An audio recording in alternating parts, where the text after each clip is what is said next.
캠퍼스팬 90.7MHz 굿모닝 인천 이도영입니다. 박상병 사평론가 김은경 인하대 정치외교학과 초빙 교수와 함께합니다. 두 분 안녕하세요. 네, 안녕하십니까. 네, 안녕하세요. 통일하지 맙시다. 통일을 꼭 해야 한다는 강박관념을 내려놓읍시다. 객관적 현실을 받아들이고 두 개의 국가를 수용합시다. 생경하게 들을 수 있는 이 말, 지난 19일 9.19 남북 공동선언 6주년 기념식 기조연설에서 임종석 전 대통령 비서실장이 한 말입니다.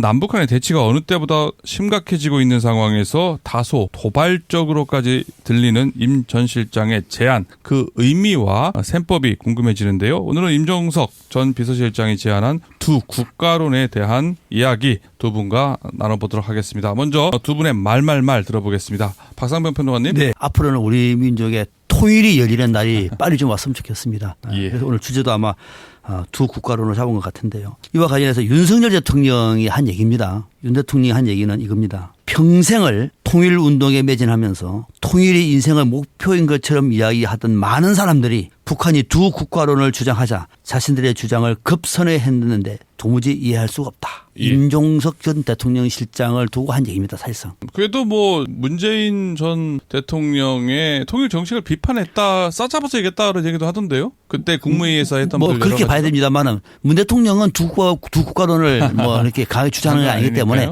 임종석 실장과 그 주변 사람들, 뭐 정세현 전 장관 이런 분들을 얘기하는 거죠. 이 말을 특히 뽑아오신 뭐 이유가 특별한 이유가 있습니까? 윤 대통령 모처럼 만에 맞는 말씀하셨다.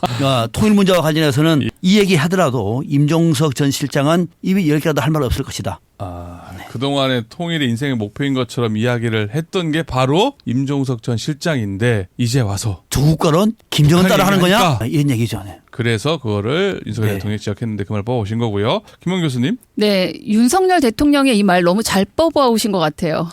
네, 저는 왜 윤석열 대통령의 이 말을 잘 뽑아오셨냐고 말씀드리냐면 별로 기분이 와닿지는 않습니다. 지금 뒷말이 무섭습니다. 무슨 말 하시려고요? 이런 말 할 자격이 없는 사람이 이런 그 말을 얘기하지 했다. 마시고 자기 말말만 하신 거를 저는 그래서 얘기하시면 임종석 그 장본인 이 말을 이야기? 얘기를 뽑아왔는데요. 어법이 다소 충격적이겠지만 통일을 전제로 평화를 얘기하다 보면 양쪽 모두 반감이 일게 되니 일단 평화를 만드는 데 주력하고 통일이라는 그 전제를 미래 세대들이 결정하도록 하자는 것이다. 그러니까 이 얘기의 핵심은 통일보다 평화다. 그리고 평화를 하지 말자는 게 아니라 유예하고 이것을 잠시 미래 세대들이 결정할 수 있을 때까지 일단 평화를 우선적으로 두고 좀 유예해 두자. 이게 더 현실에 맞는 주장이다라고 얘기하는 거죠. 저는 통일운동에 그동안 30년 몸을 바친 사람이기 때문에 이런 얘기를 할 수 있다고 생각합니다. 이게 얘기만 들으면 맞는 얘기고 좋은 말이에요. 근데 아니 맞는 얘기 아닙니다. 그렇게 너무 동의하지 마세요. 그렇습니까? 맞는 얘기 아닙니다. 네. 아니죠. 당연히 아니죠. 네. 왜냐면 두 국가론의 전제가 되는 얘기이기 때문에 그렇죠. 이건 아니다. 네. 9.19 공동선언 6주년 기념 연설에서 임종석 전 대통령 비서실장이 제안한 얘기인데요. 이게 왜 이런 말을 한반도의 두 개 국가 왜 이런 말이 나왔는지 좀 배경 좀 설명해 주시겠습니까? 저는 임종석 전 실장의 취지는 이해를 해요. 취지는 이해를 합니다만 우리한테 중요한 게 뭡니까? 부부가 어렵게 살다가 한 충격이 오니까 그냥 이혼하자는 거예요. 그러고 난 다음에 다시 합하든지 중요한 건 그게 아니고요. 어렵더라도 함께 손잡고 가는 겁니다. 중꺾마. 꺾이면 안 돼요. 계속 이 어려움을 가지고 윤석열 정권이 통일운동에 대해서는 좀 부정적이라 칩시다. 부정적이죠 사실은. 대북 적대시 정책이니까. 이 정권이 30년 가는 거 아니에요. 3년 남았어요. 3년 뒤에 또 더 좋은 정권이 들어설 수도 있는 것이고 또 통일운동을 바라는 사람들이 원하는 그런 대통령이 올 수도 있지 않습니까? 그때 어떡하나요 그때는. 그때는 다시 또 통일 두 국가로는 안 됩니다. 또 한 국가로 합시다. 그렇게 할 겁니까? 이게 나라의 100년을 내다봐야 할 국가의 비전을 지금 어렵다고 중간에 꺾이는 이런 마음은 이 처신 또한 얼마나 가벼우며 얼마나 물론 임종석 전 실장이 기분이 나쁠 수도 있어요. 지금의 윤석열 정부에 대해서는. 그 기분 나쁜 거를 공식적인 자리에서 두 국가를 얘기를 한다는 것은 이 정권을 욕보이게 하겠다는 거예요. 자기의 감정 때문에. 그리고 또 하나 논리도 틀린 것이 어법이 다시 충격적이다. 어법이 아니라 전망과 자기의 일종의 미래에 대한 설계가 충격적인 거죠. 이 어법의 문제입니까 이게? 전혀 이건 동의할 수 없어요. 이렇게 가볍게 처신하면 안 되는 거예요. 이게 어법입니까? 또 하나 통일을 전제로 평화를 얘기한다. 아니 통일과 평화가 따로따로 노는 친구입니까? 왜 우리가 통일을 하려고 하는 거죠? 평화를 위해서 하는 거예요. 왜 평화를 원합니까? 평화적인 통일을 위해서 가는 거예요. 같이 가는 겁니다. 물론 가다 보면은 평화가 앞설 수도 있고 통일이 예. 없을 수도 있고 삐걱삐걱 할 수가 있어요. 그 조율을 맞춰가는 것이 국가기관이고 정부의 역할이고 우리가 감당해야 우리의 몫이지. 이거 두 개 따라가지고 평화가 어려우니까 통일부터 먼저 하자. 통일이 어려우니까 평화부터 먼저 하자. 이런 어떤 이분법의 논리를 가지고 예. 어떻게 지금까지 30년 동안 통일운동을 했는지 저는 이해가 안 가고요. 그리고 미래 세대들이 결정한다. 왜 지금 세대는 바보입니까? 왜 이런 것까지 미래 세대한테 다 하는 거예요? 물어나면 본인이 물어나면 된다고. 아주 이거는 임종석 저는 이 발언은 저는 전혀 동의하지 않습니다. 그래서 우리 앵커께서도 맞다고 예. 해가지고 저는 맞지 않습니다 이렇게 말씀드린 겁니다. 그럼 아까 말씀하신 것처럼 지금 그 얘기가 그 아까 집안으로 따지자면은 일단 이혼을 하고 나서 그 다음에 평화를 이룬 다음에 미래 세대들 뭐 우리 자녀들이 아들 딸들한테 물어보자. 해서 뭐 다시 합칠 건지 안 할 건지는 그때 결정하자 뭐 그런 취지로 이제 그렇게 얘기한다는 거죠. 쉽게 설명하는 쉽게 거죠. 설명한다면은요, 좀 교수님. 부부관계로 말씀을 하셨으니까 저도 거기에 좀 비유를 해보자면 아니 뭐 사실혼 관계도 있을 수 있고 뭐 약간 냉각 기간도 거칠 수 있고 그렇게 하는 거로 볼 수 있는 취지로 해석할 수 이미 없습니까? 같이 살고 있는 것 자체가 서로도 불화를 부추기고 같이 안 살고 있잖아요, 서로도 사실. 아니 그러니까 그 같이 살기 위해서 예. 버티라고 말씀하셨으니까 이 버티는 것 자체가 오히려 더 이혼을 부추길 수 있는 상황으로 간다라고 하면 잠시 좀 소강 상태를 갖는 것도 저는 필요할 수 있다. 그러니까 저도 지금 임종석 전 실장의 이 두 국가론 자체를 100%다 동의하는 건 아닙니다. 예. 이 말한 취지를 어느 정도 동의하시는 것처럼 저는 이 논리도 하나의 가능한 하나의 우리의 목표가 될 수 있다라고 보는 거죠. 그렇기 때문에 이게 두 국가로 가자라고 임종석 전 실장이 주장한 건 있지만 그렇다고 우리가 이걸 정말 헌법에까지 다 개정해서 갈 수 있는 부분은 저는 아니라고 예. 생각이 드는. 다만 좀 현실적인 주장인 것 같다는 생각이 들어요. 자꾸 통일을 해야 된다. 그러니까 우리의 소원은 통일. 초등학교 때부터 이걸 계속 우리 노래를 불렀잖아요. 예. 저도 20대 젊은 친구들을 만나보니까 통일세도 내야 되고 뭐 여러 가지 이런 현실적인 얘기를 하면 그걸 왜 우리가 감당해야 돼요? 전 통일 안 하고 지금 이렇게 사는 게 더 편한데? 이런 얘기하는 사람들 많이 있어요. 그러니까 저는 제가 통일 문제에 임종석 실장처럼 관심을 두진 않았지만 더 관심 둔 사람들 안에서는 정말 이건 비현실적이다. 왜냐하면 우리가 생각하는 통일과 북한이 생각하는 것도 분명히 다를 뿐더러 이 두 개의 국가론도 저는 좀 다르다고 생각해요. 이걸 왜 자꾸 뭐 북한이 얘기하는 걸 주장하는 걸 김정은의 주장을 따라가는 거냐.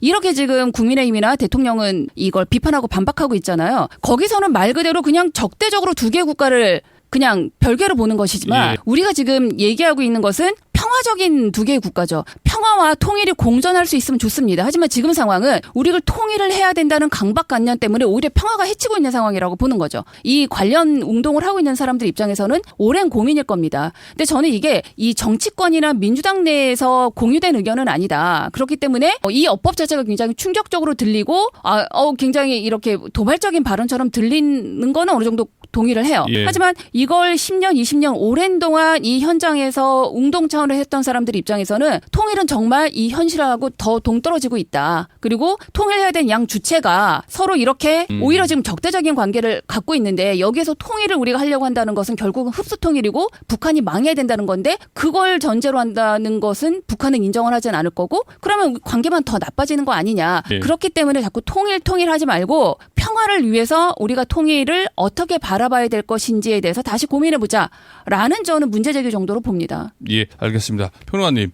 근데 왜 이 시점에서요? 왜 갑자기 임종석 전 실장이 이런 두 국가론을 꺼냈을까요? 윤석열 정부를 욕보기 위해서 하는 거예요. 당신들 보니까 통일을 멀었어. 뭐 전쟁을 지금 준비하고 있다는 얘기도 들리고 있는데 그러면 큰일 나는 거지. 그럴 바에는 아예 그냥 완전히 두 국가로 가. 역사의 죄인이 돼. 이런 얘기 던지고 있는 거예요. 뭐 그럼 오늘 반어법으로 두 국가론을 뭐 하자는 얘기가 아니라 오히려 이렇게 윤석열 정부를 비판하기 위한 소재로 차용해서 쓰는 거라고 윤석열 정부의 통일 생각합니까? 정책을 완전히 나라를 절단내는 그런 정권으로 못을 받기 위한 행동으로 봐야 되는 거죠. 은행으로 봐야 되는 거죠.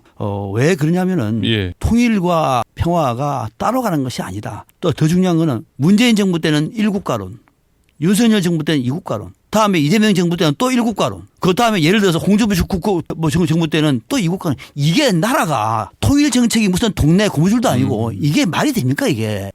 그래서 제가 어법의 문제가 아니라니까요. 어법의 문제라고 얘기하면 틀릴 수도 있어요. 어법은. 그러니까 이거는 국가 비전 100년 1000년을 내다봐야 국가 비전을 놓고 마치 마음에 안 든다고 통일을 박살내버리는 대한민국 통일운동 하는 사람 지금도 많습니다. 그리고 백두산도 아직 우리나라 산이라고 생각하는 사람 많아요. 그것을 더 강화시키면서 그게 맞는 정권을 만들어 나가도록 노력해야 할 사람이 기분 나쁘니까 그냥 두 국가를 갑시다. 김정은도 얘기했네. 오케이 두 국가 분단 고착합시다. 이것이 맞다고요? 그런 취지로 임종석 전 실장 얘기했다고요? 네, 그럼요. 그렇게 말한 거죠. 저는 조금 다른데 이건 통일을 같이 고민하는 사람들하고는 오래된 의견일 수도 있다. 정치권에 던진 거는 좀 충격적이고 도발적이긴 하지만 임종석 실장이 이렇게 얘기합니다. 오랜 고민 끝에 꺼낸 얘기다. 용기를 갖고 꺼낸 얘기다. 정권이 바뀔 때마다 남북관계가 냉온탕을 오가는데 이걸 계속 반복해야 되느냐. 라는 거에 대한 문제의식이 있었고 우리의 성원은 통일이 아니라 우리의 성원은 평화 아니냐. 그러니까 우리가 평화를 위해서 지금 통일을 수단으로 가져가는 것이지 통일을 목표로 하게 되면 평화는 어떻게 돼도 상관이 없다. 만약에 그 통일을 위해서 가야 되는 과정이 지금 남북한이 입장이 이렇다면 더 적대적인 관계로 가고 있다면 지금 윤석열 정부에서 지금 계속 오물풍선 날라오죠. 더 지금 이 평화가 아니라 더 불안을 지금 조장하고 있는 건 사실이잖아요. 근데 이거를 평화로 통일을 목적으로 우리가 이렇게 하는 것이다라고 얘기하면 사실은 그 평화를 위해서라도 통일을 우리가 해야 한다라고 얘기하는 것은 오히려 현실적인 불안만 더 증폭시킬 뿐이다라고 얘기하는 것이죠. 그래서 좀 냉온탕을 오가지 않는 현실적인 대안을 도출하는 게 필요하다라고 해서 이렇게 조금 센 표현이지만 말을 던진 거다라고 저는 이해를 했습니다. 임종석 전 실장한테 윤석열 정부의 통일 정책이 마음에 안 들죠. 뭐 통일 정책도 지금 없죠, 그냥. 그렇죠. 북한에 대해서 적대적 정책만 강화하고 있고, 뭐 일각에서는 지금 전쟁 얘기도 나오고, 그거를 정면에서 비판해야 되는 거예요. 그거를 비판해야 되는 것이지. 윤 정부도 이렇게 가고 김윤도 들어가니까 김정은 말 따라서 그럼 두 국가를 갑시다. 타이밍도 적절하지 않을 뿐만 아니라 어느 국민이 공감을 하겠습니까? 일각에서는 통일하지 말자는 사람 많아요. 일각에서는 국민연금도 하지 말자는 많고요. 일각에서는 건강보험도 하지 말자는 많아요. 그 일각의 문제가 아니라 어떤 것이 바람직한 것인가를 고민하는 것이 정부의 몫이고 우리의 기성세대의 고민인 거죠. 앞서 말씀드렸다시피 3년 뒤에는 또 이재명 정부가 들어설 수가 있어요. 그럼 그때 이 두 국가는 어떡하죠?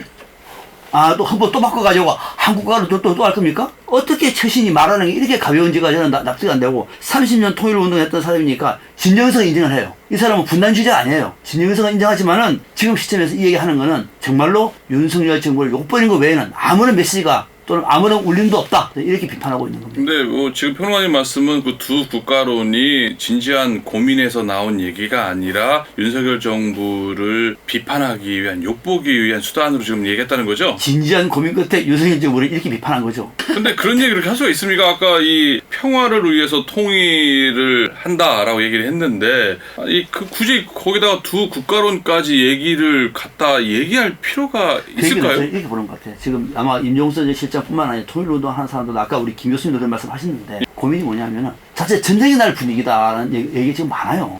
총선 전에도 이재명 대표도 그 얘기했잖아요. 전쟁이 뭐 전면전, 6.25 전쟁 이런 전쟁이 아니라 일부 국지전이 일어날 가능성이 있다는 얘기고 지금도 그런 말 많이 해요. 그러니까 워낙 대통령에 대한 불신이 크다 보니까 또 대통령의 외교적인 역량이 좀 부족하다 보니까 뭐 미국에서 와가지고 공격하면 할 방법이 없는 거죠. 뭐 그렇게 생각을 하고 있는 것 같아요. 그거는 사실이 아니란 말이죠. 그거는 그냥 카드라는 얘기란 말입니다. 이를테면 계엄령 선포가 똑같은 얘기예요. 그러니까 그거를 근거로 해가지고 한국의 통일 비전 자체를 갖다가 두동강 내버리자. 분단을 고착하자라고 하는 얘기는 너무나도 얘기고 임종석 전 실장이 말하는 것은 더 큰 충격이에요. 거기다가서 두 국가가 가면은 평화가 유지됩니까? 더 싸울 거요? 아니 두 국가 노력은 된다고 해서 평화가 유지되는 보장이 어디 있습니까? 서독과 동독 사례가 두 국가 상태 아니었습니까? 한 국가 됐잖아요 이제는. 그러니까요. 어쨌거나 그 두 국가였는데 한 국가 됐잖아. 그거는 내년 때 두 국가가 한 국가가 될 때 평화가 오는 것이지 두 국가가 있으면 계속 싸우겠죠. 이미 91년에 유엔에 남북이 동시 가입을 하면서 형식적인 국가 두 개의 국가는 뭐 세계적으로 인정된 상태라고 전 보이고 지금 얘기하는 주장은 지금 북한에서 우리를 지금 바라보는 거, 우리가 북한을 바라보는 것이 우리가 통일을 지향하는 방향이 그러니까 방법이 다르기 때문에 더 적대시 되고 있다라는 거죠. 그러니까 우리가 자꾸 통일을 외칠수록 북한의 입장에서는 우리를 먹는다라고 생각할 거라고요. 우리를 더 적대시할 수밖에 없고 현재 우리가 현실적으로 그것도 불가능하다라는 겁니다. 동독과 서독이 통일될 때도 서독이 압도적으로 우위의 상태에 있었어요. 근데 우리가 지금 그러냐? 그런 상황이 아니고 그렇다라고 하면 통일을 당장 지금 하는 게 아니잖아요. 우리가 언제부터 통일을 얘기해 왔습니까? 그런데 지금 상황에서 미래 세대에 물어보지 않을 수가 없는 거예요. 왜냐하면 이 통일에 대한 비용 이런 부분들, 사회적 갈등 이런 것들이 지금 현재 우리 세대 세대가 해결할 문제가 아니잖아요. 그렇다면 미래 세대 얘기를 들어보는 것도 필요하다. 이걸 언제까지 유예하느냐, 이건 구체적인 얘기들은 앞으로 조금 더 공론화해서 논의해야 되겠지만 우리가 지금 통일을 구호처럼 외치는 것이 오히려 남북 관계에도 안 좋을 뿐더러 현실적으로도 불가능하고 미래 세대에 대한 충분한 동의나 이런 어떤 논의 과정이 없었다. 그렇기 때문에 우리가 다시 한번 통일은 당연히 해야 된다. 이렇게 얘기하지 말고 조금 더 진지하게 논의할 필요가 있다라고 저는 화두를 던진 점에서는 의미가 있다. 그런 점에서는 평론가님 말씀은 완전히 뭐 서로 상반된 느낌이 드네요. 지금 여기는 임종석 실장 얘기는 뭐 그런 취지에서 고민해서 했던 얘기라고 지금 얘기하는 거잖아요. 그러니까 고민은 할 수 있죠. 고민은 사실 우리 국방비가 얼마나 많이 듭니까? 국방비가요. 또 틈만 내면 지금도 무슨 미국의 뭐 항공모함이 넘어오고 뭐 통일해서 어떻게 하고 이런 얘기가 뭐 매번 반복되는 얘기인데 좀 지겹죠. 그래서 지금 또 쓰레기 풍선 주고받고 하고 지겹죠. 이럴 바에는 그냥 갈라서자라고 하는 생각을 할 수 있어요. 그 생각과 9.19 기념식 현장에서 연설하는 거는 차원이 다르다는 얘기죠. 그러니까 갈라서자가 진심에서 얘기했다고 하는 거 아니신 거죠? 임종수 전 실장이 예. 저는 진심이라고 봐요. 이 사람은 진심이라고 봐요. 진심이라고 봅니까? 굉장한 좌절감, 윤석열 정부의 통일 정책에 대한 좌절감, 참담함, 거기서 나온 울분, 예. 진심으로 그렇게 갈 바에는 아예 갈라서자, 두 국가를 하자라고 얘기했던 것 같아요. 그게 임 전 실장이 혼자만의 생각이었을까요? 아니면은 뭐 통일운동 하는 사람들도 이렇게 고민하는 사람들 많아요. 그리고 우리 젊은 세대들도 굳이 통일해야 되느냐, 우리 대한민국 잘 먹고 잘 사는데 뭐 꼭 백두산이 우리 땅이어야 돼? 금강산 안 가면 어때서? 이런 사람들 많아요. 그러나 그들의 생각인 것이고 우리는 5,000년의 역사를 갖고 있는 대한민국의 한민족 국가입니다. 그리고 그 분단된 지 50년밖에 안 됐어요. 우리가 노력해가지고 통일시켜야 되는 거죠. 어느 한쪽이 일방적인 통일이 아니라 남북이 함께 손잡을 수 있는 통일도 우리가 그걸 못하면은 우리 다음 세대들에게 그 통일을 하고 방향을 잡아줘야 되는 거지. 우리가 못하니까 우리 세게 봐버릴게. 너희들 해. 이거는 미래 세대에 맡기는 것이 아니라 미래 세대에 더 큰 부담을 주는 거라는 말씀이죠. 그러니까 상황이 이렇다 하더라도 통일을 지향을 해야지. 아까 말한 이런 윤석열 정부에서 남북 간 적대적인 상황 때문에 이런 두 국가 좀 극단적인 그리고 좀 이렇게 가벼운 발언은 적절치 않았다라고 비판하시는 것 같은데요. 오늘 우리가 임종석 전 실장이 화두를 띄운 두 국가론에 대한 이야기 나눠보고 있는데요. 4부에서 마저 이야기 계속 정치 맛보시오 이어가도록 하겠습니다.